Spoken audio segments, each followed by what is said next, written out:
short, but still we thank God for that. మనము కీర్తన పుస్తకము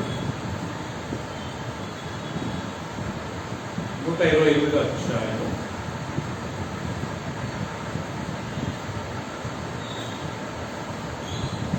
ఈ బైబిల్ స్టడీకి మనము నేర్చుకున్న అధ్యాయము కీర్తనలు గ్రంథము 128వ అధ్యాయము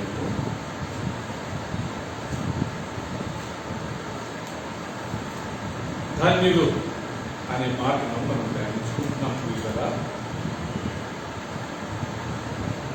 ఈరోజు ఒక కొత్త పాఠం నేర్చుకుందాం. ఎవరు ధన్యులు?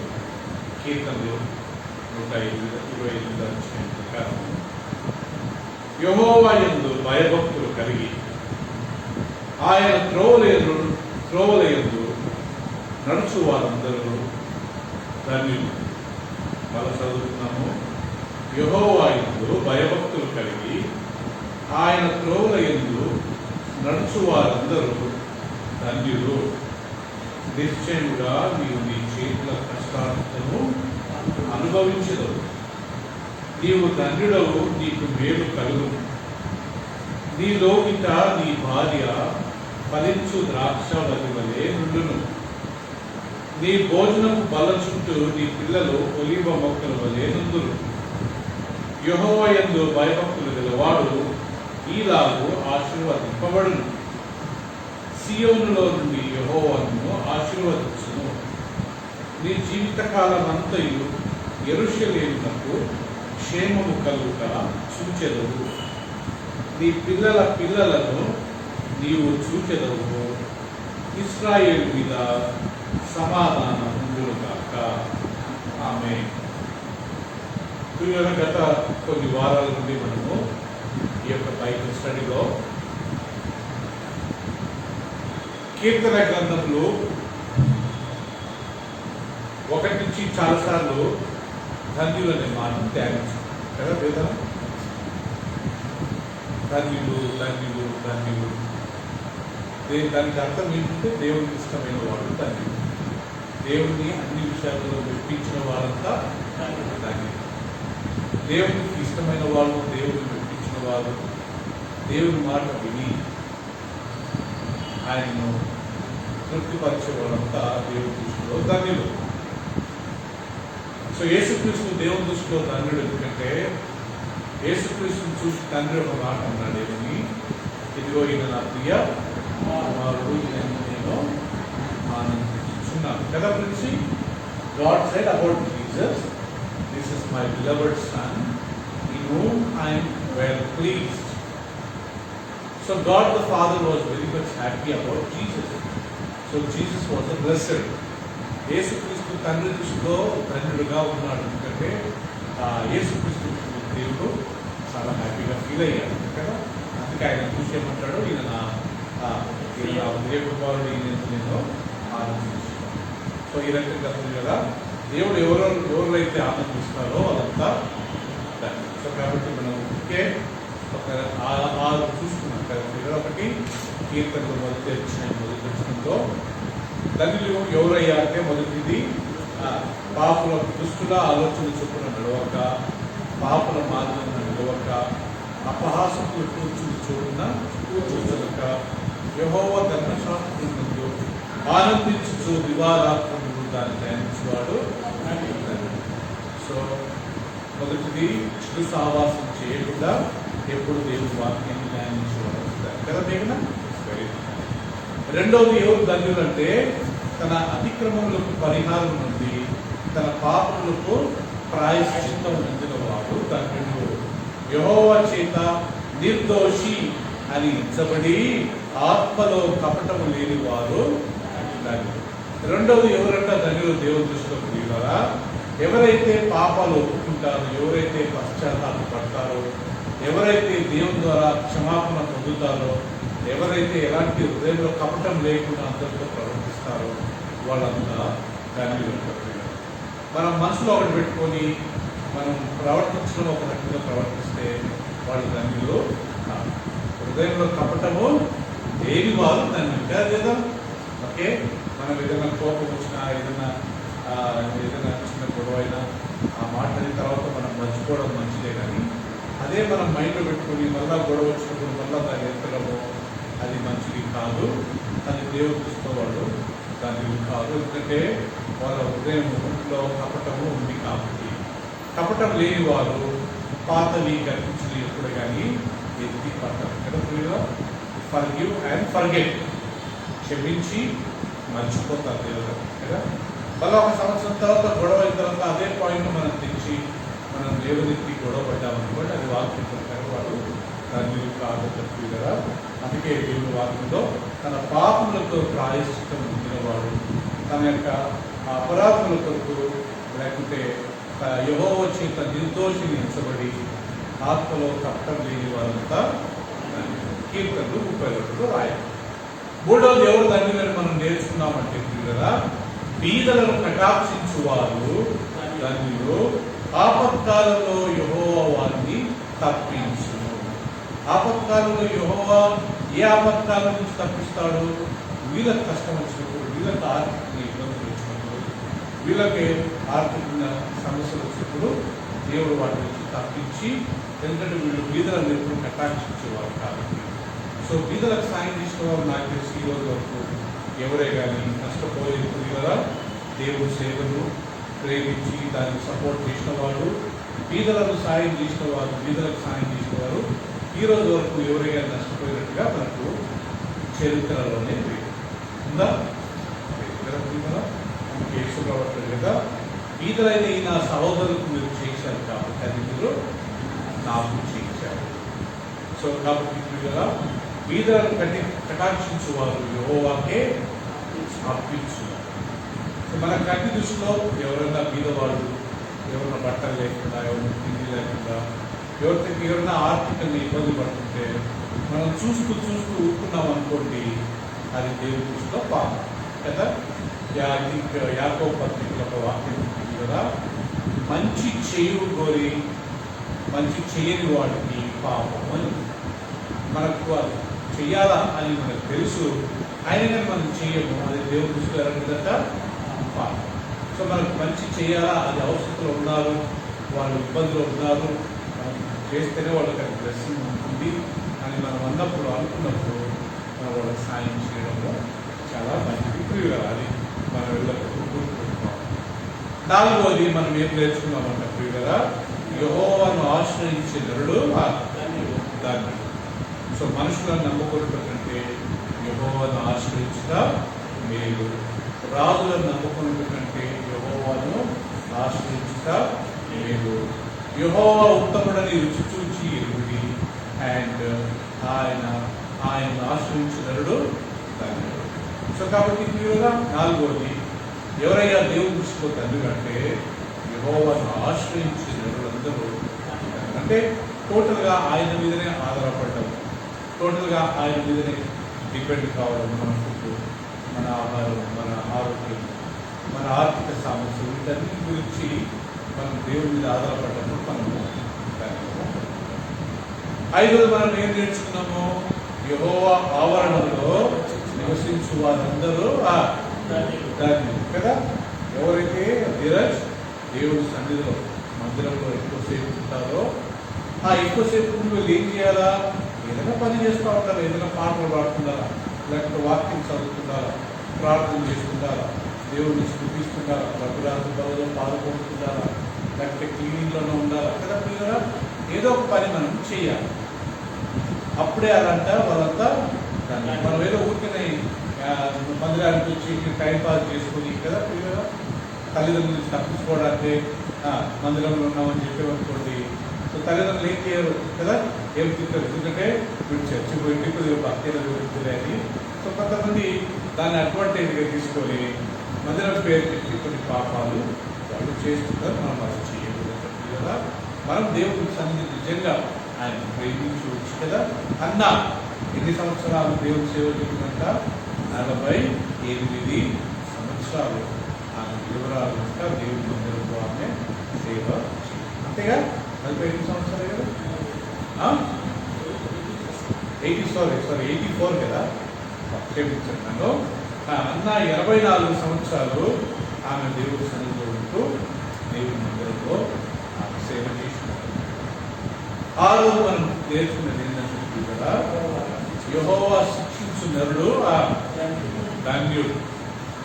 దేవుడు ఎవరినైతే గర్దించి, ఎవరినైతే శిక్షించి, ఎవరినైతే పనిష్ చేస్తాడో వాళ్ళంతా దేవుడి దృష్టిలో ధన్యుడు.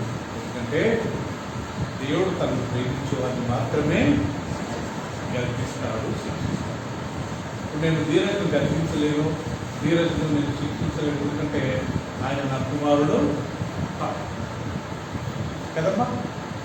ఆయన గర్దించి ఆయన శిక్షించేది ఎవరంట? వాళ్ళ తల్లిదండ్రులే. మనం ఎవరు పిల్లలను శిక్షించకూడదు, ఎందుకంటే అధికారం దేవుడు మనకు ఇవ్వలేదు. మన పిల్లలు మనం శిక్షించుకోవచ్చు, మన పిల్లల్ని మనం గర్దించుకోవచ్చు, కానీ ఇతరుల పిల్లలను మనం గర్దించకూడదు, శిక్షించకూడదు, వాళ్ళ మీద కామెంట్స్ మీద మనము చేయకూడదు. అది దేవుడు.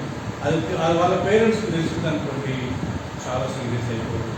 అందుకని ఇలాంటి అనవసరమైన కాంట్రవర్సీస్ నుంచి మనం తప్పించుకోవాలంటే ఇతరుల పిల్లలను మన పిల్లల మాదిరి చూసుకుంటే ఇంకా మనకు ధన్యత, ఆశీర్వాదం పెరుగుతుంది కదా.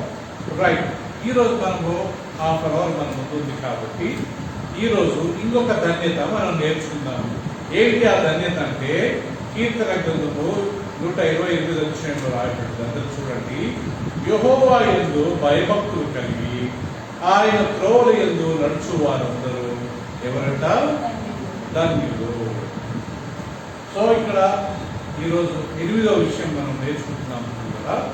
8వ ధన్యత దేవుడు వాక్యం ప్రకారం ఏదంటే ఎవరైతే యెహోవాకు భయపడి ఆయన భయభక్తులలో నడిచి ఆయన త్రోవలలో నడుస్తారో వాళ్ళంతా ధన్యులు అని రాయడం. ఆయనకు భయపడడం అంటే అర్థం ఏంటంటే కదా, ఏదైనా తప్పు అంత సులభంగా మనం చేయము. ఎవరి గురించి ఏదైనా మాట్లాడుతున్నాము అన్నప్పుడు దేవుడు వింటాడు అని కొద్దిగా భయం ఉండదు అనుకోండి, వాళ్ళ గురించి మాట్లాడడం మనము ఆపివేస్తాం. కానీ ఏదైనా చూడాలనుకోండి అది పాపం అని మనకు తెలిసి దేవుడికి కొద్దిగా భయపడ్డామనుకోండి, అప్పుడు ఆ చూసేదని మనము చూడకుండా ఉంటాం. ఎందుకంటే ఆ దేవుడి భయం మనలో ఉంటుంది. సో కాబట్టి పాత నిబంధన కాలం అంతట్లో ప్రజలకు దేవుడు ఏం చెప్పాడంటే, యెహోవా యందు భయభక్తులు కలిగి ఉండండి, దేవుడి యందు భయభక్తులు కలిగి ఉండండి, ఇది మీ డ్యూటీ. అలా మీరు భయభక్తులు కలిగి ఉంటే మీకు అది ఆశీర్వాదం, మీరు ధన్యులు అవుతారని దేవుడు పాత కాలంలో చాలా స్థలాలు చెప్పాడు. ఈ అధ్యాయం మనం చాలాసార్లు చదువుకున్నాం కేవలం, కానీ ఈరోజు ఒకే ఇతరుల గురించి మనం ఈ యొక్క వాక్యాన్ని ధ్యానించుకున్నాము. ఇక్కడ యెహోవా యందు భయభక్తులు కలిగి ఆయన త్రోవలలో నడుచు వారందరూ ధన్యులు. ఇక్కడ ధన్యులుగా ఉండాలంటే 2 విషయాలు మనం చేయాలంటే ఏంటంట, ఒకటి ఆయనకు భయపడాలి, రెండోది ఆయన త్రోవలలో నడవాలి. ఊరికన్నా భయపడితే సరిపోతుందా? భయపడి నడవకుంటే సరిపోతుందా? కదా క్లియర్గా. ఇప్పుడు నేను ఎవరి గురించి చెడ్డగా మాట్లాడాలా? అప్పుడు నేను భయపడ్డాననుకోండి, ఏం లాభం? మాట్లాడుతున్నాను కదా. నేను భయపడ్డాననుకోండి, ఏం చేయకూడదు? మాట్లాడదు. అంటే ఆయన భయపడి ఆయన త్రోవలలో నడుచువారందరూ. ఆయన త్రోవలలో నడవడం అంటే ఏ పాపము చేయకుండా ఉండడమే, మంచి పనులు చేయడమే, ఎలాంటి పాపానికి ఒడిగట్టకుండా నీతి న్యాయాలకు మనము నడవడమే దేవుని యందు భయభక్తులు కలిగి ఉండడం అనేది మనం ఈరోజు గమనించుకోవచ్చు. కాబట్టి ఇక్కడ ధన్యత 2 విషయాలు ఇన్వాల్వ్ అయింది. ఒకటి ఆయన భయపడాలి, రెండవది ఆయన త్రోవలలో నడవాలి. ఎవరైనా మనల్ని అడిగితే దేవుని యందు భయభక్తులు కలిగి ఉండడం అంటే ఏంటి అంటే ఈ వాక్యంగా మనం చెప్పవచ్చు. 128వ కీర్తన, యెహోవా యందు భయభక్తులు కలిగి ఆయన త్రోవలలో నడుచు వారందరూ ధన్యులు. సో ఆయన భయపడాలి, ఆయన త్రోవలలో నడుచుకోవచ్చు. ఆయన యొక్క చిత్తాన్ని నెరవేర్చిన వారు అవుతాం, మనం ధన్యులం అవుతాం. ఇది ఇలాగే పట్టుకుని ప్రసంగి 12వ అధ్యాయం తీసుకుందాం. ప్రియులారా, ప్రసంగిలో మనం పెద్ద ప్రసంగం విన్నాం కదా. సొలొమోను ఒక పెద్ద ప్రసంగం చేశాడు, కానీ ఆ ప్రసంగం యొక్క చివరిలో ఆయన ఎలా కన్క్లూడ్ చేశారో చూద్దామండి. దాన్ని ఎలా ముగించాడో ఒకసారి చూసుకుందామా. ప్రసంగి 12వ అధ్యాయము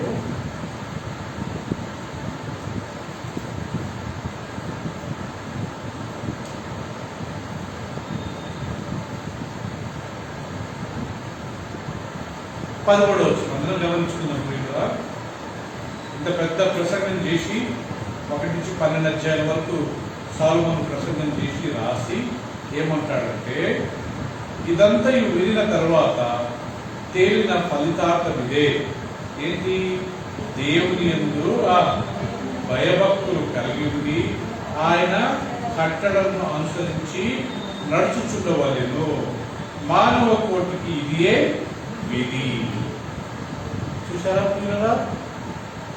ఇదంతా వినిన తర్వాత తేలిన ఫలితార్థం ఏమంటే దేవుని యందు భయభక్తులు కలిగి ఆయన కట్టడలను అనుసరించి నడుచుటయే మానవ కోటికి ఇదియే విధి. మానవుల బుద్ధి సారీ. సో ప్రసంగి ఆయన ముగిస్తూ ఆయన కంక్లూడ్ ఏమంటారంటే, ఇదంతా విన్న తర్వాత విన్న తర్వాత 1వ అధ్యాయం నుండి 12వ అధ్యాయం వరకు విన్నాం కదా. వ్యర్థము. ప్రసంగిలో ముఖ్యమైన సందేశం ఏంటంటే దేవదనం సమస్తము వ్యర్థమే. సొలొమోను చాలా జ్ఞాని అంటారు. దావీదు కుమారుడు సొలొమోను చాలా జ్ఞాని అంటారు. ఆయనకు లేని ఏం లేదు, అన్ని సమస్యలు ఉంటాయంటే కదా. ఆయన వేరే రకాల చెట్లను పెంచేవాడంట, వేరే రకాల పక్షులు ఉండేయంట, ఆయనకు అన్ని టాలెంట్స్ ఉండేయంట. ఏదో మంచి బట్టలు వేసుకునేవాడంట. ఓకే, ఆయన మంచి ఆహారం తినేవాడంట. ఆయనకు ఎంతో ఆస్తి ఉండేదంట, ఎంతో బంగారం ఉండేదంట. చివరికి ఏమంటాడు, అంత ఉండి కానీ అంత వ్యర్థమే అని ఆయన చెప్తాడు. సో అంత రాసిన తర్వాత 12వ అధ్యాయానికి వచ్చినప్పుడు చదివే మనకు చెప్తున్నాడు, బాబులారు వినండి, ఇదంతా 1 నుంచి 12 వరకు మీరు విన్నారు కదా. ఇదంతా విన్న తర్వాత తేలిన ఫలితార్థం ఏంటి? దేవుని యందు నేను ఇప్పుడంతా మీకు చెప్పింది ఎందుకని? మీరంతా దేవుని యందు భయభక్తులు ఉండి ఆయన కట్టడంలో మీరు నడవాలి. అదే ప్రతి మానవునికి ఉండే ఒక డ్యూటీ. విధి అంటే డ్యూటీ. నా విధికి నేను వెళ్తున్నాను, ఇది మానవ విధి అంటే మనిషి డ్యూటీ. ఏంటయ్యా మనిషి డ్యూటీ అని చెప్తుంది కదా. మానవ డ్యూటీ ఆయన త్రోవలలో నడవాలి, ఆయనకు భయపడాలి, ఆయన త్రోవలలో మనము నడవాలి. సో చూసారా, ఇక్కడ కానీ ఆయనకు భయపడడం అనే మాట ఇన్వాల్వ్ అయింది, ఆయన త్రోవలలో నడవాలనే మాట ఇన్వాల్వ్ అయింది. సో దేవుని యందు భయభక్తులు కలిగి ఉండడం అంటే ఒకటి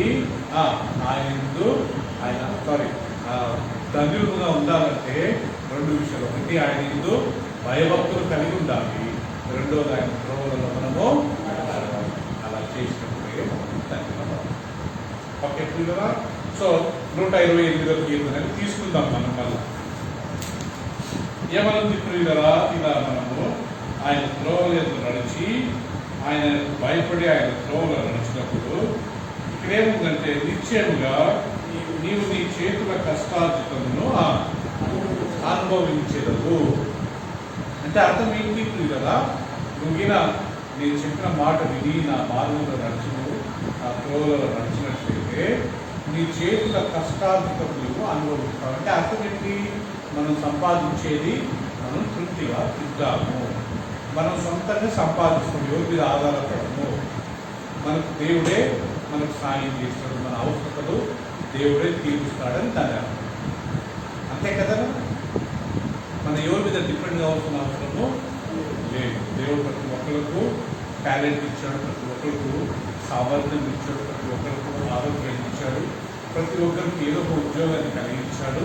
సో మనం ఏం చేయాలి కదా? ఆ ఉద్యోగంలో మనం ఇన్వాల్వ్ అయ్యి మన తిండి మనము తినాలనేది దేవుని యొక్క చిత్తం. సో అందుకే బైబిల్ రాయబడింది, నీ చేతుల కష్టార్జితం నువ్వు అనుభవిస్తావంటే దేవుడు నీకు సంపాదించే ఒక జ్ఞానాన్ని, సంపాదించే ఒక అధికారాన్ని, సంపాదించే ఒక కెపాసిటీని దేవుడు నీకు అనుగ్రహిస్తాడు అని దేవుని వాక్యము మనకు సెలవిస్తుంది.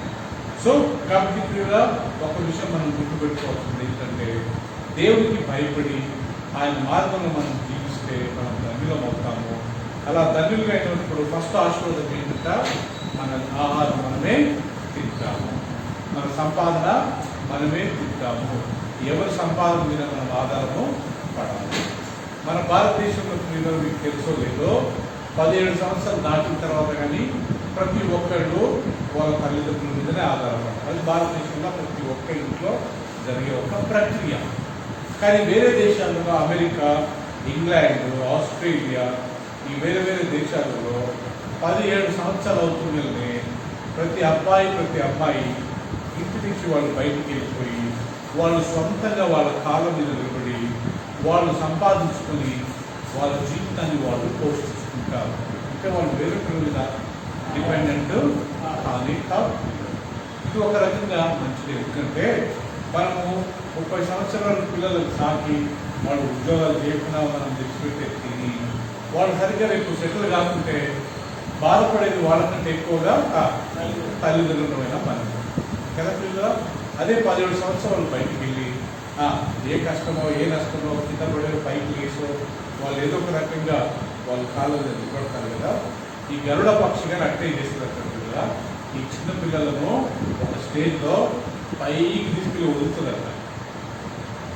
సో అవి ఏం చేస్తాయంటే కదా అంటే కింద పడుతూ ఇంకా మేము చచ్చిపోతున్నామని తెలుసుకుని లాస్ట్కు 2 రెక్కలు అవి విప్పుతాయంట.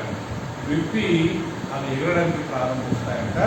అప్పటి నుంచి వాటి ఓహో అంటే మనం చూసుకోవాలా అని అప్పటి నుంచి అవి ప్రారంభమై వాళ్ళ జీవితాల మీద వాళ్ళ కాళ్ళ మీద వాళ్ళు నిలబడతారు.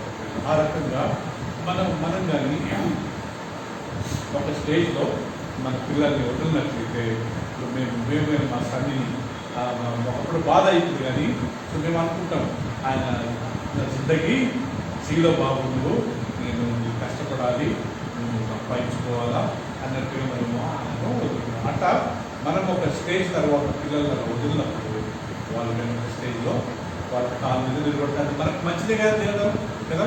మన పిల్లలు మంచిగా సెటిల్ అవుతున్నారు అని మనం చూసినప్పుడు తల్లిదండ్రుల కంటే మన తల్లిదండ్రుల మనకంటే ఇంకా ఎవరికంత ఆనందం ఉంటుంది. సో మన చేతుల కష్టాలను ఆశీర్వాదించింది కానీ దేవుడే అంటారు కదా. ఇప్పుడు ఈ యోబు గ్రంథం ఒకసారి తీసుకుందాం. యోబు గ్రంథము 1వ అధ్యాయము. ఇక్కడ సాతాను దేవునితో మాట్లాడుతూ యోబు విషయంలో సాతాను దేవుడికి మాట్లాడుతున్నాడు. యోబు గ్రంథము 1వ అధ్యాయము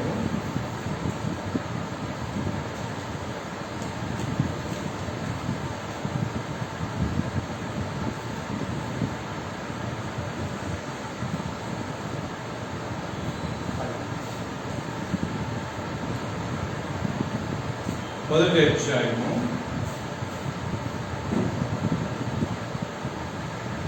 10వ వచనం చదువుకున్నాం కదా.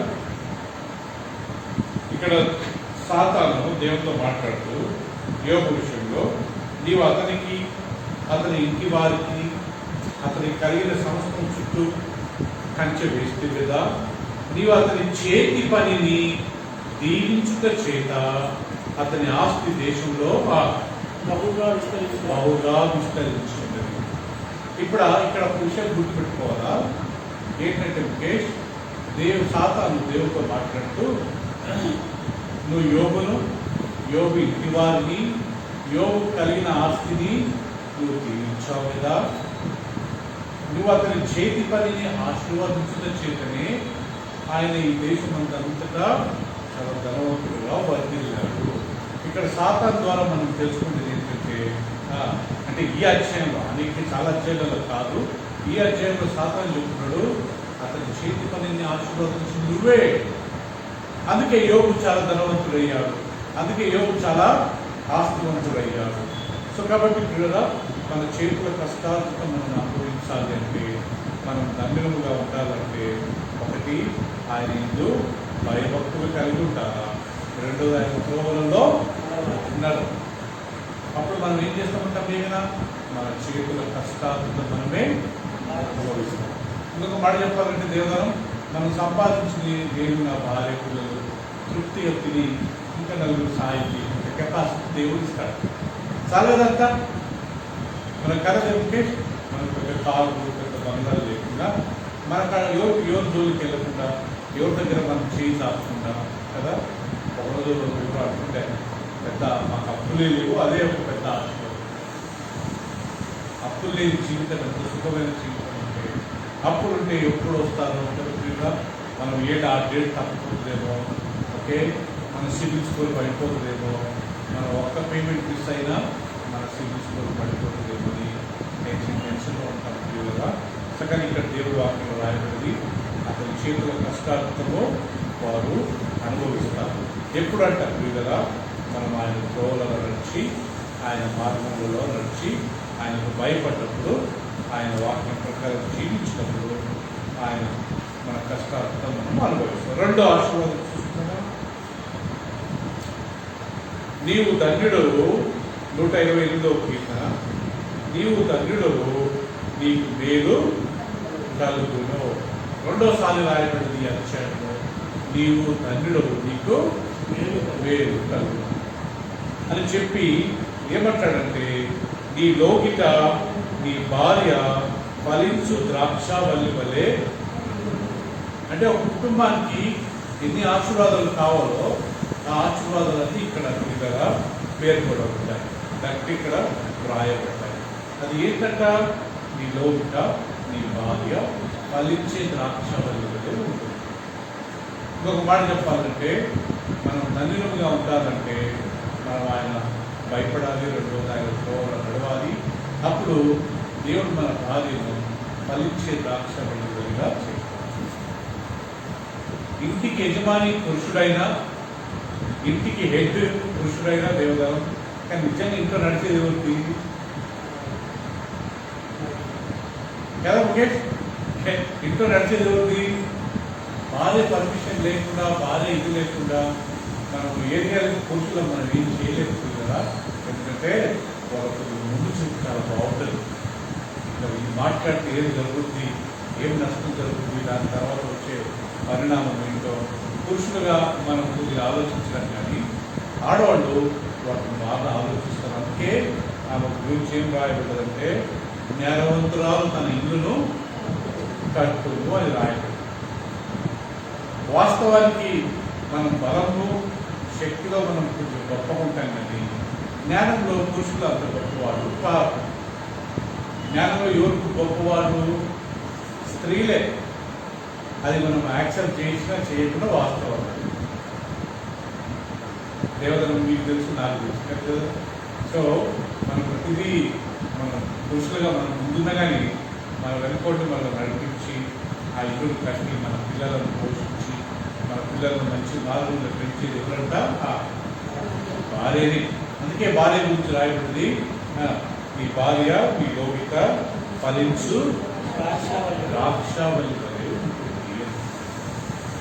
యోసేపు గురించి ఒక మాట రాయబడింది, యోసేపు ఫలించే ద్రాక్షావల్లి మామూలుగా ఉన్నాడు. సో సో ఫలించడం అనేది ప్రియుగా ఇతరులకు ఏదైనా చెట్టు తన ఫలాన్ని తన ఇస్తుందా, అది ఇతరుల గురించి. సో భార్య ఫలించే ద్రాక్షావల్లి ఉంటుందంటే అర్థం ఏంటంటే ఆమె అంత త్యాగం చేసుకుని భర్త కొరకు పిల్లల కొరకు ఎన్నో చేసినట్టు. అందుకే మనం ఈయన నిజం ధన్యులంగా ఉండాలంటే మన ఇంట్లో మన భార్య మనం కోఆపరేట్ చేసినప్పుడు, మనకు సహకరించినప్పుడు మనం నిజం ధన్యులం అవుతాము, మనకు ఆశలు ఉంటాయి. మూడవది, నీ లోకిట నీ భోజనపు బల్ల చుట్టూ నీ పిల్లలు ఒలీవ మొక్కల వలె ఉంటారు. మూడో ఆశీర్వాదం ఏంటంటే పైన మన పిల్లల గురించి మాట్లాడుతూ ఎవరైతే దేవుడు పిల్లలు ఇచ్చాడో ఆ పిల్లలు ఒలీవ మొక్కల వలె ఉంటారు. పిల్లలను దేవుడు దేంతో పోల్చాడంట పిల్లగా? 127వ కీర్తన చూడండి, దేంతో పోల్చాడో. 3వ వచనం పిల్లగా 127:3, కుమారుడు యెహోవాను అనుగ్రహించు. ఫస్ట్ పిల్లలు దేంతో పోల్చారంట? ముఖేష్ స్వాస్థ్యము, వాళ్ళు ప్రాపర్టీ, లెగసీ, హెరిడిటరీ. మనం పోయిన తర్వాత మనం వెనకొండేది మన పిల్లలే కాబట్టి కదా. సో మన పిల్లలు దేవుడు దేంతో పోల్చాడంటే కదా స్వాస్థ్యంతో పోల్చాడు. రెండవ దేంతో పోల్చాడు దానికి చూడండి, గర్భఫలము ఆయన ఇచ్చు బహుమానమే. ఒకటి పిల్లలు స్వాస్థ్యము, రెండోది దేవుడు ఇచ్చే బహుమానం, దేర్ గిఫ్ట్ ఫ్రమ్ గాడ్. మూడవ చూడండి, 5వ వచనము, 4వ వచనం, యవ్వన కాలంలో పుట్టిన కుమారుడు బలవంతుని చేతిలోని ఇప్పుడు బాణాలతో పోల్చారు. ఎందుకు మన పిల్లలను బాణాలతో పోల్చారంటే ప్రియులురా, అదే ఒక ఒక గొడ్రాలు లేకపోతే పిల్లలు లేని ఒక స్త్రీ ఓకే ధైర్యంగా ఇతరులతో మాట్లాడితే వాళ్ళు ఏమంటారంటే నీకేం తెలుసుకమ్మా, నీకు పిల్లలు లేరు అని చెప్పి వాళ్ళని ప్రియులరా మనం గేలు తీసి వాళ్ళని మనము రిజెక్ట్ చేస్తాం కదా. అదే పిల్లలు ఉన్నారనుకోండి, అలా రిజెక్ట్ చేసి మాట్లాడగలుగుతామా? అన్న ఒకప్పుడు పిల్లలు లేనందుకు తల ఉంచుకొని ఉన్నది, కానీ మొదటి అధ్యాయంలో ఏమనుంది, ఇక గర్వంగా మాట్లాడొద్దు. ఎవరినంటుంది? పెళ్ళినంత అంటుంది. ఎందుకు? దేవుడు అంటే ఆమె గర్భఫలాన్ని ఇచ్చాడు. ఇక నీ నోట గర్వపు మాటలు రానియకుము, అనేక పిల్లలుంది దూషించిపోవును. గొడ్రాలు 7 మంది పిల్లలను కనును. ఇదంతా ఎవరికి? ఇండైరెక్ట్ గా పెనీనా. ఎందుకు? ఈమె ఒకప్పుడు అన్నాను చాలా అసహ్యంగా మాట్లాడదు, చాలా వికారంగా మాట్లాడదు. నీకేం తెలుసు, నువ్వు గొడ్రాలు, నీకేం తెలుసు పిల్లలు, ఈ రకంగా మాట్లాడుతూ ఆమెను అవమానపరిచేదట పిల్లరా. ఇప్పుడు ఒకసారి దేవుడు ఆ పిల్లలను అనుగ్రహించిన తర్వాత ఆమె ఆ రకంగా మాట్లాడగలుగుతా. ఇప్పుడు ఉల్టా ఈమెనే అనగలుగుతుంది, నాకు పిల్లలు ఉన్నారు. ఇట్లా మన పిల్లలు దేవుడు దేంతో పోల్చాడంట? స్వాస్థ్యంతో పోల్చాడు. రెండవది బహుమానంతో పోల్చాడు. మూడవది బాణాలతో పోల్చాడు. 128 వచ్చాయి. 3వ వచనము, మన పిల్లలు ఒలివ గోపురంతో పోల్చాడు. ఒకరికి ఇక్కడ 4 విషయాలు గుర్తుపెట్టుకోవాలి. పిల్లలు దేంతో పోల్చారు ఒకసారి చెప్పండి. నెంబర్ 1 స్వాస్థ్యం అంటే ప్రాపర్టీ. నెంబర్ 2 బహుమానం అంటే మనం దేవుడు ఇచ్చే ఒక గిఫ్ట్ అనుకున్నాం. మూడవది బాణములు వంటి వారు. మన పిల్లలు బాణములు వంటి వారు. ఎవరిని ఏదైనా మాట్లాడారనుకోండి, మన పిల్లలే వాళ్ళకి ఆన్సర్ ఇస్తారు. పిల్లలు ఊరుకుంటారా? మన మదర్కి మనం సపోర్ట్ ఉన్నామా? మన పేరెంట్స్కి మన సపోర్ట్ ఉన్నామా పిల్లలుగా? అదే అంటే ఆ టైంలో మన పిల్లలు ఏ విధంగా పనిపిస్తారంట? బాణాల మధ్య పనిపిస్తారంట. మా మమ్మల్ని ఏమనొద్దు, మా డాడీని ఏమనొద్దు కదా పిల్లలు. అప్పుడే మన పిల్లలు బాగా మొదలు పనిచేస్తారు. దాంతో రాయబడింది, వాళ్ళు ఒలివ మొక్కల వలె ఉంటారు. మీకు ఎంతమందికి తెలుసుకోలేదు పిల్లరా? మనం పిల్లలు పుట్టకముందు మనం బ్యాచిలర్ ఉన్నప్పుడు మనం సంపాదించుకుని మనమే ఖర్చు పెట్టుకునేవాడు కదా. విక్కీ నుంచి ఇప్పుడు ఎంత పైసలు దొరికినా ఏం చేస్తాము?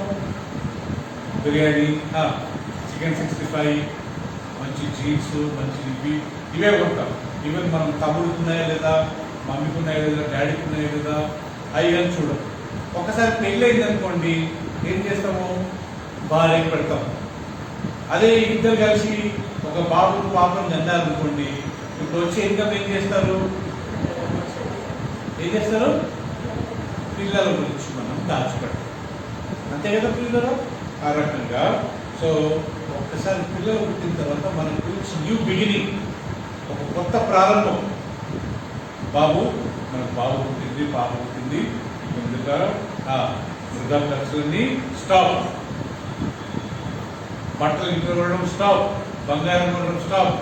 పిల్లల పేరు మీద మనం ఏదైనా జమ చేసుకున్నామని చెప్పి మనం ఏం చేస్తామంటే వాళ్ళ పేరు మీద ఏదో ఒక ప్రాపర్టీ ఏదైనా చేసుకుని, ఎందుకంటే వాళ్ళు ఫ్యూచర్లో వాళ్ళు చేయాలి కాబట్టి కూడా వాళ్ళు ఒకసారి పుట్టిన తర్వాత it's a new beginning. Noah ఒక పావురాన్ని పంపించాడు. పావురాన్ని పంపి ఎందుకు పంపించాడంట?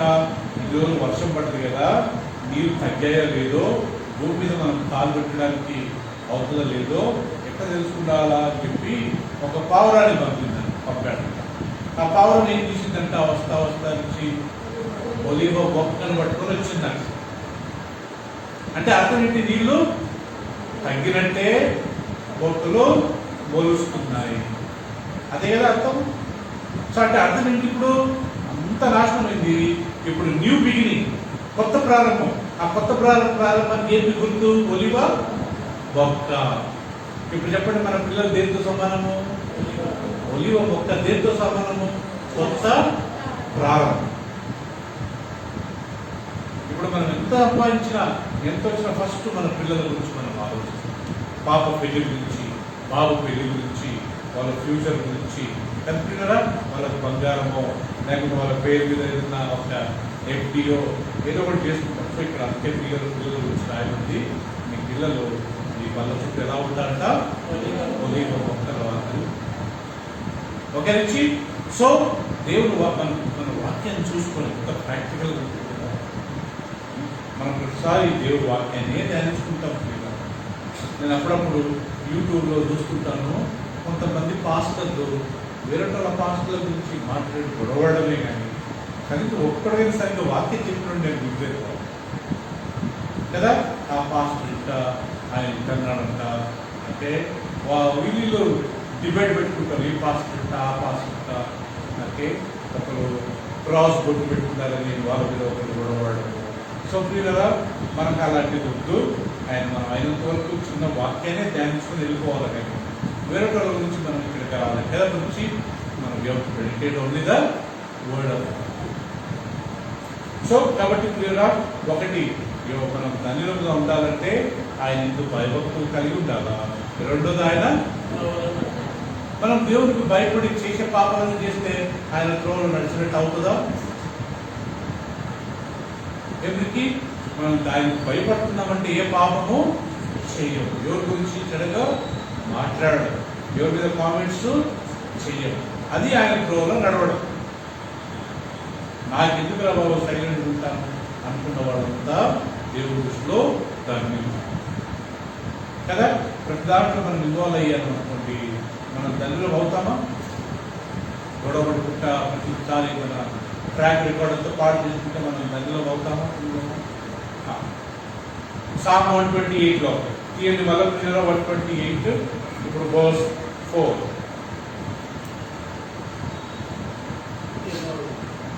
రైట్. యెహోవా యందు భయభక్తులు గలవాడు ఈలాగు ఆశీర్వాదింపబడును. ఎలాగూ? సియోనులో నుండి యెహోవా నిన్ను ఆశీర్వదించును. ఇప్పుడు చెప్పండి ప్రియులారా, సియోనులో నుండి అంటే అర్థము ఏంటి? వెరీ గుడ్, అర్థమైపోయింది కదా. సియోన్ అంటే ఎగ్జాంపుల్ చూద్దాం. 125 చూడండి, సామ్స్ మొదటి వచనం. సియోన్ ఏంటో చూద్దాం. యెహోవా యందు నమ్మిక ఉంచువారు కదలక నిలుచు, నిత్యము నిలుచు. ఇప్పుడు సియోను కొండ ఎప్పుడు ఒక నిలుస్తుందంట? నిత్యం నిలుస్తుంది. అంటే అర్థం ఏంటి? సియోను కొండ ఏంటి? అదొక పరలోక రాజ్యం. రైట్. 127లో verse 3, సారీ 128లో అది దేవుడు ఎక్కడున్నాడంట? సియోనులో నుండి నిన్ను ఆశీర్వదించును. సో ఇంకో మాట చెప్పాలంటే కదా, ఎవరైతే దేవుని మార్గంలో నడవాలనుకుంటున్నారో, ఎవరైతే ధన్యులుగా ఉండాలనుకుంటున్నారో కదా, వాళ్ళ దేవుడు ఏం చేస్తాడంట? సియోనులో నుంచి వారిని ఆశీర్వాదిస్తాడు. అంటే అర్థం ఏంటి? మనకి ఎలాంటి మధ్యవర్తి అవసరం ఉండదు. ఒక స్టేజ్ వస్తుంది, డైరెక్ట్గా దేవుడే మనలో ఒక స్టేజ్లో మధ్యవర్తి అవసరం ఉంటే, కానీ ఇప్పుడు అంత మధ్యవర్తి అవసరం ఉంది. మనకు ఒక సేవకుడు కావాలి వాక్యం చెప్పడానికి. కానీ ఇలా మనం డైరెక్ట్ మాట్లాడాలంటే ఎవరు దొరకబోదా? డైరెక్ట్ మాట్లాడుకోవచ్చు. ఎవరికి అవసరం ఉందా? ఇప్పుడు పాత నిబంధనలో యాజకుడు అవసరం కదా. ఇప్పుడు యాజకుడు అవసరమా? ఇప్పుడు రిక్కి నీకేమైనా కావాలంటే నా దగ్గరకు వచ్చి అంకల్ మీరు ప్రేయర్ చేయండి అని అడుగుతామా? నువ్వు ప్రేయర్ చేసుకుంటే దేవుడు 100% వింటాడు. నేను నీ గురించి ప్రార్థన చేస్తూ 1% దేవుడు వింటాడు. చెప్పండి, ఏది ఎఫెక్టివ్? 100%, 1%? ఎవరు చేసుకుంటే 100%? నేను చేసుకుంటే 100%.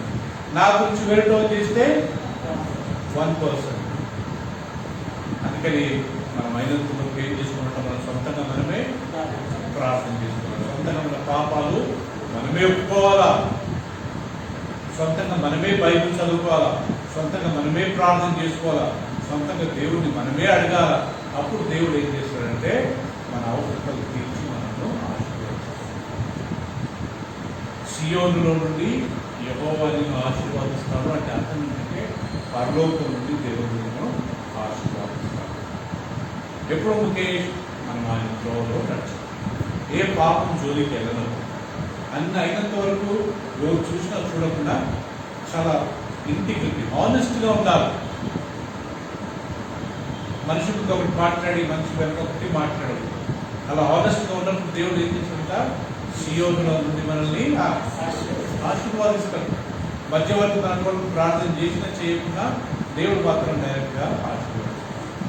అందుకే యేసుప్రభు చనిపోయినప్పుడు వచ్చి అతి పరిశుద్ధ స్థలానికి ఒక తెర ఉండేదంట, ఒక కర్టన్ ఉండేదంట, ఈ టైప్ కర్టన్. సో దాని లోపల అతి పరిశుద్ధ స్థలం, దాని లోపల దేవుడి మందస్సు పెట్టే ఉండేది. అక్కడికి ఎవరు వెళ్ళకూడదు. ప్రధాన యాజకుడు సంవత్సరానికి ఒకసారి వెళ్ళాలి. అందరు ప్రార్థన విజ్ఞాపన ధూపాలు తీసుకుని వెళ్ళాలి. ఆయన వెళ్ళినప్పుడు ఆయన నడుముకు ఒక బెల్లు కట్టుకునేవాడంట, గంట. ఆయన కాళ్ళకు ఒక చైన్ కట్టేవారంట. ఆయన లోపలికి ఒకవేళ ఏదైనా పాపం చేసి లోపలికి వెళ్ళాడు అనుకోండి, కింద మళ్ళీ చనిపోతాడు. ఆయన చనిపోయాడా లేడా అంటే ఆ బెల్ట్ ఆయన తిరుగుతూ ఉంటే ఆ బెల్లు సౌండ్ వస్తూ ఉంటుంది. ఒకవేళ ఆ బెల్లు సౌండ్ వచ్చి ఆగిపోయింది అనుకోండి, ఏమని అర్థము? ఆయన చనిపోయాడు. ఆయన చనిపోయాడని ఎవరు లోపలికి వెళ్ళారనుకోండి, వాళ్ళు చనిపోతారు. అందుకు వాళ్ళు ఏం చేసేవారంటే ఆ కాళ్ళకు చైన్ కట్టారు కదా, ఆ చైన్ పట్టుకుని లాగేవారు. అంటే అతి పరిశుద్ధ స్థలం ఎవరు? యాజకుడు ఒక్కడే, ప్రధాన యాజకుడు ఒక్కడే. అది సంవత్సరానికి కదా. ఇప్పుడు యేసుప్రభు ఎప్పుడైతే శిలువలో చనిపోయాడో ఆ యొక్క అతి పరిశుద్ధ స్థలానికి, నార్మల్ పరిశుద్ధ స్థలానికి ఉన్న ఆ యొక్క తెర చిరిగిపోయింది. అంటే అర్థం ఏంటి మీ కదా? ఇక్కడ ఇప్పుడు ప్రధాన యాజకుడు ఒక్కడే కాదు, అందరూ వెళ్ళవచ్చు, ఎవరైనా వెళ్ళవచ్చు. అందుకే బైబిల్లో ఒక వాక్యం ఉంది, మత్తయి సువార్త 7:7 చదవండి. మత్తయి సువార్త 7వ అధ్యాయం 7వ వచనం చదవండి కదా. 7:7 మత్తయి సువార్త 7వ అధ్యాయము 7వ వచనం చూడండి. అడుగుడి మీకు ఇవ్వబడును, వెలుగుడి మీకు దొరుకును, తట్టుడి మీకు తెరవబడును. అడుగు ప్రతివాడు వెతుకు ప్రతివానికి దొరుకును, తట్టు ప్రతివాడికి తెరవబడును. అరిగి చదువు loudly. Ask and it shall be given unto you. Seek and you shall find it. Seek and you shall find it. Knock and it shall be open unto you. Knock and it shall be open unto you. తర్వాత For everyone that asks receive, and he that seeks find it, and to him shall knock will be open. Okay. So I ask, it shall be given unto you. Knock and you shall find, and seek and you shall find. Knock it shall be open to you. Everyone that asks, ఈ మాట గుర్తుపెట్టుకోవాలా. ప్రార్థన ఎవరు చేయాలంటే నుంచి everybody that ask, అడుగు ప్రతి వాడికి. ధీరజడినా దేవుడు ధీరజిస్తాడు, నీకు ఇవ్వడైనా నీకు ఇస్తాడు. కానీ మనం అడగాలి. అడిగినప్పుడు ఎలా అడగాలంట? విశ్వాసం. దేవుడిని ప్రార్థించినప్పుడు ఏం చేయాలంట? విశ్వాసం. ఎందుకంటే ఆయన మనకు కనబడాడు కదా, కనబడలేదు కాబట్టి మనం ఏం చేయాలి? అప్పుడు విశ్వాసంతో చేయాలి. ప్రభు నేను నమ్ముతున్నా ప్రభు, నేను విశ్వసిస్తున్నాను నువ్వు నా ప్రార్థనకు జవాబు కావాలి. మనం ధన్యులుగా ఉండాలా అంటే ప్రియులరా, మనం ఒకటి ఆయన భయపడాలి, రెండోది ఆయన త్రోవలో నడవాలి. అప్పుడు బైబిల్లో రాయబడింది, నీ చేతుల కష్టాలతో నీవు అనుభవించవు, నీ లోగిట నీ భార్య ఫలించు ద్రాక్షవల్లి వలె ఉంటుంది, నీ పిల్లల చుట్టూ నీ పిల్లలు ఒలివ మొక్కలు ఉంటారు, సీయోనులో నుండి యెహోవా నిన్ను ఆశీర్వదించును. తర్వాత నీ జీవిత కాలం అంతయు యెరూషలేమునకు క్షేమం కలుగుట చూచెదవు. అంటే ఒక మాట చెప్పాలంటే, మనం బ్రతికినన్ని రోజులు మనం ఉన్న ఏరియా, మనం ఉన్న కాలనీ, మనం ఉన్న సిటీ, మనం ఉన్న టౌన్, మనం ఉన్న విలేజ్ని దేవుడు ఏం చేశాడంట? ఆశీర్వదిస్తాడు. దేవుడు సొదొమ గొమొర్రాను నాశనం చేయాలనుకున్నప్పుడు దేవుడు ఏంటి అబ్రాహాము అన్నాడంట, ప్రభువా ఒకవేళ సొదొమ గొమొర్రాలో 50 మంది నీతిమంతులు ఉంటే నువ్వు వాళ్ళని నాశనం చేస్తావు. అప్పుడు దేవుడు అంటాడు, అబ్రాహాము నువ్వు 50 మంది నీతిమంతులు నాకు చూపించావు అనుకో ఆ పట్టణంలో, ఆ 50 మందిని బట్టి నేను ఆ పట్టణాన్ని నాశనం చేయకుండా కాపాడుతాను. ఈయన కనపడ్డారా 50 మంది నీతిమంతులు? లాస్ట్ 40 మంది నేను అడుగుతాను, ప్రభు 40 మంది ఉంటే నువ్వు చూపేయాలి, 40 మందిని నేను కాపాడుతాను. ఆయన చూపించలేకపోయాడు. 30 మంది. అబ్రాహాము దేవునితో నెగోషియేట్ చేస్తున్నాడు, పిల్లరా బేరం ఆడుతున్నాడు. 50 తర్వాత 40 తర్వాత 30 మంది ఉంటే ప్రభు నాశనం చేస్తా చెయ్యరు బాబు. మరి 20 మంది 20 కూర్చుండి, ఇప్పుడు 20 మంది ఉంటే చెయ్యరు బాబు. మరి 10 మంది ఉంటే 10 మందికి ఏం చూపి నేను చేయను. 5 మంది ఉన్నా నేను చేయను. 5 మంది నలుగురే ఉన్నారు. ఎవరు చెప్పండి పిల్లరా? లోతు భార్య, లోతు 2 కూతురు. ఎంతమంది ఉన్నారు? 5వ వాడికి. అప్పుడు దేవుడు ఆ నలుగురిని నాశనం చేశాడా? చేయలేదు. ఏం చెప్పాడు? మీరు బయటకు వెళ్ళండి, నేను ఈ పట్టణాన్ని నాశనం చేస్తున్నాను, మళ్ళా వెనక్కి తిరిగి చూడకండి.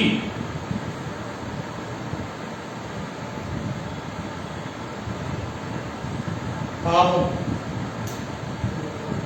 లోతు భార్య అంత సంపాదించుకొని అబ్రాహాముతో ఉండి, లోతు బాగా సంపాదించుకున్నాడంటే దేవదారు అంత సంపాదించుకునేది పోయి అక్కడ సొదొమ గొమొర్రా మొత్తం ఇన్వెస్ట్మెంట్ అంతా చేసినాడు. ఎట్లుందంటే, నేను మార్కాపురం నుంచి వచ్చి హైదరాబాద్లో ఫస్ట్ సంపాదించుకొని మార్కాపురంకి వెళ్ళినా, మంచి ఇల్లు కట్టుకొని మంచి పొలాలు కొట్టుకున్నాను. దేవుడు మార్కాపురంలో నాశనం చేస్తున్నాడు. ఎగ్జాంపుల్ చెప్తున్నా బాబు, వినోటం నా మీద కోపడవద్దు, నేను మార్కాపురం వాడి కాబట్టి అంటున్నాను. సో నా ఊరిని దేవుడు నాశనం చేస్తున్నాడు. అప్పుడు దేవుడు ఏం చేశాడంట, సైమన్ నువ్వు నీ భార్య నీ 2 కూతుర్లు మార్కాపురం వదులుకొని వెళ్ళిపోండి. ఆ నిప్పును పంపినప్పుడు మీరు ఏం చేయొద్దు, తిరిగి చూడవద్దు. సో ఏమైందంట పిల్లరా, పోతూ లోతు భార్య తిరిగి, అయ్యో 2 సంవత్సరాలు సంపాదించిందంతా పోయిందా. ఏమైందంటే ఆమె అక్కడ ఉప్పు స్తంభంగా మారింది. అంటే ఇక్కడ దీన్ని బట్టి మనం ఏం అర్థం చేసుకుంటాం కదా, దేవుడు 5 మంది నీతిమంతులు ఉన్నా నేను కాపాడుతానంటే 5 మంది లేకుంటాడు. ఆయన కానీ ఆ నలుగురిని కాపాడంటే. సో నీతిమంతులు ఏ పట్టణంలో ఉన్నా, ఏ గ్రామంలో ఉన్నా వాళ్ళని తప్పించిన తర్వాతనే దేవుడు నెక్స్ట్ కార్యక్రమము చేస్తాడు. కాబట్టి నీ జీవితకాలం అంతా యెరూషలేమునకు క్షేమం కలుగుట చూచెదవు, నీ పిల్లలను నీవు చూచెదవు. ఇంకొక మాట చెప్పాలంటే, మనం మీద దేవుడికి భయపడి ఆయన త్రోవలో రక్షణ ఉంటుంది కదా, తప్పకుండా కనీసం ఒక 2-3 తరాలు ఉన్నాము కదా. ఇప్పుడు పరిమిళ అమ్మ 2 తరాలు చూసి అంతేనా పరిమిళ. ఇప్పుడు మేకకి పెళ్ళి అయిందనుకోండి, ఆ ముఖేష్ పెళ్ళి అయిందనుకోండి, వాళ్ళ పిల్లలు పుడితే ఎన్ని తరాలు చూసినట్టు? 3 తరాలు అంతే కదా. ఇప్పుడు మా అమ్మమ్మలు కానీ 2 తరాలు చూసారు. మేము మా పిల్లలు రేపు సన్నికి ప్రిన్సికి పెళ్ళి పిల్లలు పుట్టారనుకోండి, ఎన్ని తరాలు చూసినట్టు? అలా బైబిల్ రాయబడి నీ పిల్లల పిల్లల్ని నువ్వు చూస్తావు అన్నప్పుడు మనం ఏం చేయాలి? కనీసము 2 లేకుంటే 3 కాకుండా 4 తరాలు వేసుకుంటాం కదా పిల్లరా. ఈ 2 తరాలు చాలా కామన్ గా చూస్తాం. కనీసం మనం ఏం చేసుకోవాలా? 3 లేకుంటే 4 తరాలను మనం వేసుకోవాలా? ఆయన దేవుడు చిత్తమై దేవుడు ఇచ్చాడనుకో వెళ్ళను వదిలేరా బాబు 4 వదిలేను 3 చూసుకున్నాం అంటే చాలా చాలా హ్యాపీ ప్రభు. ఒక వాక్యంలో రాయబడ్డది, ఇంకా పాపం చూడకుండానట్టు దేవుడు వారి మరణకాలాన్ని ప్రకటించాడు. కొంతమందిని ఇంకా ఘోరమైన పాపాలు చూడకుండా ఉండాలని ఇప్పుడే వాళ్ళని పరలోకానికి తీసుకెళ్తారు. అంటే ఎంత త్వరగా చనిపోతుందో అన్ని పాపాలు చూడకుండా ఉంటారు. హల్లెలూయా. మాట చెప్పండి, మరణం కానీ మనకు ఒక రకంగా మంచిగా ఆశీర్వాదం దేవుదనం. ఎందుకు ఆ టెన్షన్స్ ఆ పాపాలు చూడకుండా ఉండడం. ఆమె ప్రార్థన ఒక 2 నిమిషాలు ప్రియుగా మనం చదువుకున్న వాక్యాన్ని ధ్యానించుకుందామా? ధన్యులు ఎవరయ్యా ఈరోజు అంటే యెహోవా యందు భయభక్తులు కలిగి ఆయన త్రోవలలో నడుచువారు. నిశ్చయముగా నీవు నీ చేతుల కష్టార్థం అనుభవించు. నీ లోకిత నీ భార్య ఫలించు ద్రాక్షావళిలను, నీ పిల్లలు ఒలివ బల చుట్టూ ఒలివ మొక్కలోనే ఉంటారు నీ బల చుట్టూ. అంతేకాకుండా సియోనులో నుంచి యెహోవాను ఆశీర్వాదం నీ జీవిత కాలం అంతా యెరూషలేము క్షేమం కలుగుట సూచన. నీ పిల్లలకు నీవు సూచన. ఈ ఆశీర్వాదం మనకి ఇస్తాడంట. మనం ధన్యులం అవుతామంట. ధన్యులం అయితే ఎన్ని ఆశీర్వాదాలు మన కుటుంబానికి దేవుడు ఇస్తాడంట. దేవుడు ఎవరిని కానీ ఆయన వాక్యానికి లోబడకుండా, ఆయన మాటకు లోబడకుండా బ్లెస్సింగ్ చేసినట్టు నాకు తెలిసి చరిత్రలో లేరు, బైబిల్లో కానీ లేరండి. ఆయన వాక్యం లోబడితేనే బ్లెస్సింగ్స్, ఆయన వాక్యం చెప్పినట్టు లోబడితేనే మనకు ఆశీర్వాదం. కాబట్టి ఎవరో వచ్చి ఏదో మన మీద ప్రాఫెసీ చెప్పి దేవుడికి అది ఇస్తాడు అది చేస్తాడు, మనం ఇది నమ్మేది వేసుకుని కదా. మనం పాపాలు చేసుకుంటూ దేవుడికి లోబడకుండా మనం ఎంత చేసినా కానీ కూడా మన తల మీద చేయబెట్టి ప్రార్థన చేసినా కానీ మనకు ఆశీర్వాదం కష్టం. కాబట్టి ఈ విషయాన్ని మనం గుర్తు చేసుకుని ఈ 6 ఆశీర్వాదాలు మన జీవితంలో రావాలని ప్రార్థన చేస్తున్నాం. మహోన్నతుడా, పరిశుద్ధుడా, నిన్న నేడు నిరంతరం ఏకరీతున్న మా ప్రియ పరలోకపు తండ్రి, మీ ఘనమైన పరిశుద్ధమైన నామమును బట్టి వందనాలు చెల్లిస్తూ ఈ సాయంకాల సమయంలో మీరు మాతో మాట్లాడి మా ఆత్మీయ కళ్ళు తెరిచి ఈరోజు ప్రభు ఎవరు ధన్యులనే విషయాన్ని మాకు నేర్పించారు. కీర్తనలు 128 అధ్యాయంలో మొదటి వచనంలో ఎవరు ధన్యులంటే ప్రభు యెహోవా యందు భయభక్తులు కలిగి ఆయన త్రోవల యందు నడుచు వారందరూ ధన్యులు అన్నారు. థ్యాంక్ యూ నాయన. మేము ఎల్లప్పుడూ నీకు భయపడి నీకు లోబడి నీ యొక్క మార్గంలో నడుచుకుంటూ మాకు కృపను దయచేయండి ప్రభు. ప్లీజ్ నాయన. అప్పుడు ఆశీర్వాదాలు మాకు వస్తాయి, అవి మమ్మల్ని వెంబడిస్తాయి, కానీ మేము వాటిని వెంబడించం ప్రభు. మీరే చెప్పారు, నీ చేతిలో కష్టార్జితం నువ్వు అనుభవిస్తావు, నీ లోకిత నీ భార్య ఫలించు ద్రాక్షావళి వలె ఉంటుందన్నారు, నీ పిల్లలు ఒలీవ మొక్కలోనే నీ బల చుట్టూ ఉంటానన్నారు. యెహోవా యందు భయభక్తుల వారి చుట్టూ నాయన ఆయన కృప ఉంటుంది ప్రభు. సియోను నుంచి యెహోవాని ఆశీర్వాదిస్తుంది. నీ జీవిత కాలమంతయు యెరూషలేముకు క్షేమం కలుగుతా నేను చూచుడు, నీ పిల్లలను చూచుడు అనే మాట రాయబడి. కాబట్టి ప్రభు మేమందరం మీకు ఆశీర్వాదాలు కావాలని కోరుకుంటూ అయినంత వరకు మేము నీ యొక్క మార్గాలను భయపడి నేను ప్రేమించి నీ మార్గాలలో నడిచి ఈ ఆశీర్వాదాలు పొందుతున్నట్టు మాకు సాయం చేయమని. ఇదిగో నేను ప్రేమించి వచ్చిన ఈ 2 కుటుంబాలు, మరి వీళ్ళ కుటుంబం దేవదనం వారిద్దరు పిల్లలను బట్టి మీకు వందనాలు చెల్లిస్తూ రిక్కి వాళ్ళ మదర్ శ్రీలేఖ వాళ్ళ ఫాదర్ జ్ఞాపకం చేసుకుంటున్నాం. నన్ను 2 కుటుంబాలను మీరు దీవించండి ప్రభు. నేను ప్రేమించి మీ సన్నిధికి వచ్చాను కాబట్టి మీ దీవులు గమనించండి. ఆన్లైన్లో వినడం వేరు ప్రభు, మొబైల్ ఫోన్లు చూడడం వేరు, కానీ నీ సన్నిధికి మేము రావడం అనేది అది ఎంతో ఆశీర్వాదకరం. యెహోవా మందిరం వెళ్ళదమని జనులు నాకు అన్నప్పుడు నేను సంతోషించాను. మీకు తగ్గట్టుగా మేమందరం నీ సన్నిధికి రావాలని ఆతురతతో ఉన్నాం ప్రభు. ఎల్లప్పుడూ నీ సన్నిధికి వచ్చి కృపణ భాగ్యాన్ని నాకు మా అందరికీ వచ్చిన మిత్రులను దీవించండి. రాని వారిని జ్ఞాపకం చేసుకుంటున్నాను. ప్రతి ఒక్కరి పేరు దీవించి ఆత్మీయంగా, శారీరకంగా, మానసికంగా ఆశీర్వదించి నిశ్చితమైతే వచ్చే ఆదివారం మేమందరం కలిసి నేను ఆరాధించుకుంటూ మాకు సాయం చేయండి. నీకే వందనాలు చెల్లిస్తూ లత ఆమెకు బాగలేదు విన్నాను ప్రభు. నేను నిశ్చితమైన ఆమెను మీరు ముట్టండి ప్రభు. ఆమెకు స్వస్థతను దయచేయండి ప్రభు. మా సంఘం ఎవరెవరికి ఇంకా బాగాలేదు వాళ్ళందరికీ నాయన యేసు ప్రభు రక్తంతో స్వస్థతను దయచేయండి. కూడా ద్వారా దయచేయండి ప్రభు. మీ సన్నిధికి రావడం మా భాగ్యం మా తండ్రి. ఎల్లప్పుడూ నీ ముఖాన్ని కోరుకుంటామయ్యా. నీ స్వరాన్ని వినాలని కోరుకుంటున్నాం ప్రభు. మాకు ఈ మెరకల్స్ హీలింగ్స్ అవద్దు ప్రభు. ఎప్పుడు నీ స్వరాన్ని మాకు వినిపించి లోబడే మనసును మాకు ఇస్తే చాలు ప్రభు. తద్వారా మేము మహిమకరంగా ఉండి ఇంకా నలుగురిని ఈ సన్నిధికి తెచ్చి వాళ్ళని మార్గం నడిపిస్తూ మాకు చాలు ఆయన. తద్వారా మీరు మహిమ పొందమని వచ్చిన వారిని దీవించమని పరిమళను మీరు దీవించి ఆమె 9 సంవత్సరాన్ని దీన్ని అనుగ్రహించినందుకు మీకు స్తోత్రాలు. దీవించిన అనేక సంవత్సరాలు పరిమళ జీవితంలో ప్రాప్తించమని ఆమె భర్త ఆమె 2 పిల్లలు దీవించమని నేను రాబోయే దినాలలో నేను ఈ కుటుంబం మీతో జీవించడం రాని ప్రతి కుటుంబాన్ని జ్ఞాపకం చేసుకుంటున్నాను. వర్షం కారణం వల్ల రాలేకపోయాను. పుస్తకమైతే వచ్చి ఆదివారం వచ్చి గురువారం అందరూ కలిసి నేను ఆరాధించుకుంటూ కుటుంబం దయచేయండి. క్రీస్తు పేరుట ప్రార్థించి వేడుకుంటున్నాం తండ్రి. ఆమేన్.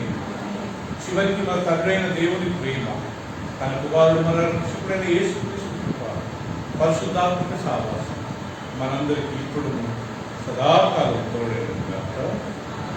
ఆమేన్.